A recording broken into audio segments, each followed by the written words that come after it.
Ziarah kita dimulai dengan pengalaman tokoh kitab suci, yaitu Abraham. Il pellegrinaggio evidentemente quando uno legge apre. Ketika kita membaca Perjanjian Lama, kita bisa melihat bahwa Abraham adalah seorang peziarah. Dia selalu percaya kepada Tuhan Allah, pasrah kepada kehendak-Nya. Ini harus menjadi bentuk dasar perziarahan hidup kita. Dalam Perjanjian Baru ada keluarga kudus Nazaret, Yesus, Maria, dan Yusuf yang setiap tahun datang ke Yerusalem untuk merayakan Paskah. Dalam salah satu peziarahan ini, Yesus menangisi Yerusalem dan meramalkan kehancurannya. Gereja Dominus Flevit adalah tempat yang paling indah untuk memandang kota suci. Pada pagi hari, sinar matahari menyinari tembok kota. Pada sore hari, batu-batunya berwarna seperti keemasan. Gereja Dominus Flevit terdapat di lereng Bukit Zaitun, salah satu tempat favorit peziarah untuk memandang seluruh kota Yerusalem.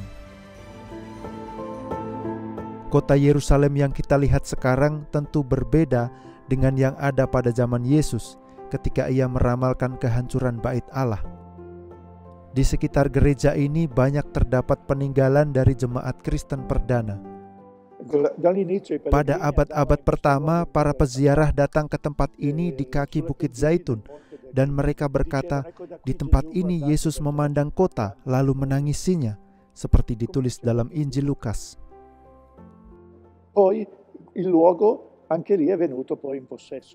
Tempat ini sekarang dimiliki oleh Fransiskan, satu wilayah kecil. Sebagian besar Bukit Zaitun dimiliki oleh berbagai komunitas Kristiani. Para Fransiskan pada waktu itu tidak mendapat izin untuk mendirikan gereja baru.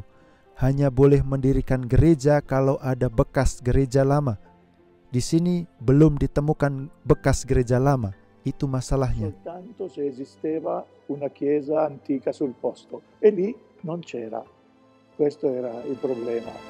Sampai suatu ketika Fransiskan membeli sepetak tanah dari para suster Benediktin. Tanah itu kemudian digali dan ternyata ditemukan makam kuno milik jemaat Kristen dan juga Yahudi, serta bekas biara Kristen lengkap dengan kapelnya.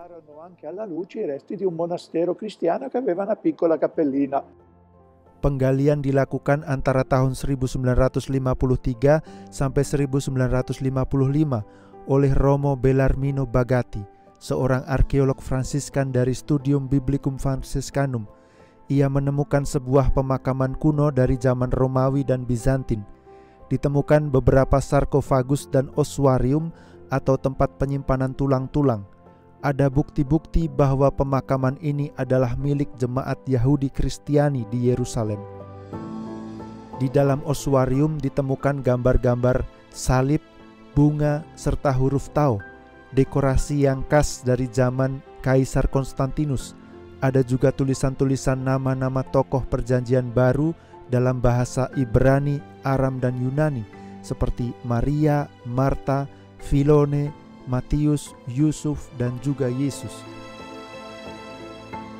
Gereja dibangun pada tahun 1955 oleh arsitek Antonio Barluzzi dengan lantainya dari lantai gereja abad ke-5. Kubah gereja Dominus Flevit dikelilingi oleh 4 tempat penampungan air yang mewakili air mata Yesus ketika menangisi kota Yerusalem.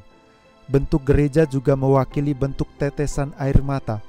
Gereja Dominus Flevit adalah salah satu karya penting dari Barluzzi.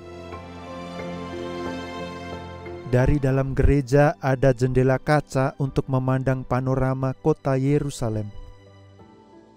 Di bawah altar ada mozaik dengan kutipan dari Injil Lukas. "Yerusalem, Yerusalem, engkau yang membunuh nabi-nabi dan melempari dengan batu orang-orang yang diutus kepadamu. Berkali-kali aku rindu mengumpulkan anak-anakmu, sama seperti induk ayam mengumpulkan anak-anaknya di bawah sayapnya, tetapi kamu tidak mau." Berdasarkan tradisi dari tahun 1800-an, para peziarah mengunjungi Dominus Flevit pada masa Prapaskah untuk memandang kota Yerusalem. Para Fransiskan dari Kustodi Tanah Suci datang ke sini untuk merayakan ibadah dan ekaristi. Perayaan dipimpin oleh Romo Eliasar Arteaga bersama Kepala Biara Romo Sebastiano Mati serta dihadiri oleh 20-an imam. Dalam homilinya, Romo Lukas mengajak umat merenungkan air mata kesedihan dan sukacita serta ratapan Yesus di tempat ini untuk seluruh umat manusia. Ratapan adalah suatu cara untuk masuk ke dalam komunikasi dengan Tuhan serta pewahyuan kasih Allah. Melalui pribadi Yesus, sabdanya, air matanya, serta tindakannya, Yesus mengungkapkan isi hatinya terhadap umat manusia. Tangisan Yesus di tempat ini adalah pewahyuan cinta kasih Allah yang agung. Romo Lukas mendampingi peziarahan selama Prapaskah, menekankan bahwa tangisan adalah bentuk bela rasa dengan yang lain. Tidak penting menangis atau tidak menangis, tapi dengan siapa kamu menangis. Sendirian, kenapa kamu menangis? Bersyukurlah kalau Anda bisa menemukan seseorang yang kepadanya kamu bisa membuka hati, sehingga tidak sungkan lagi untuk bisa membagikan perasaan. Kadang tangisan bisa mewakili perasaan yang tidak dapat diungkapkan.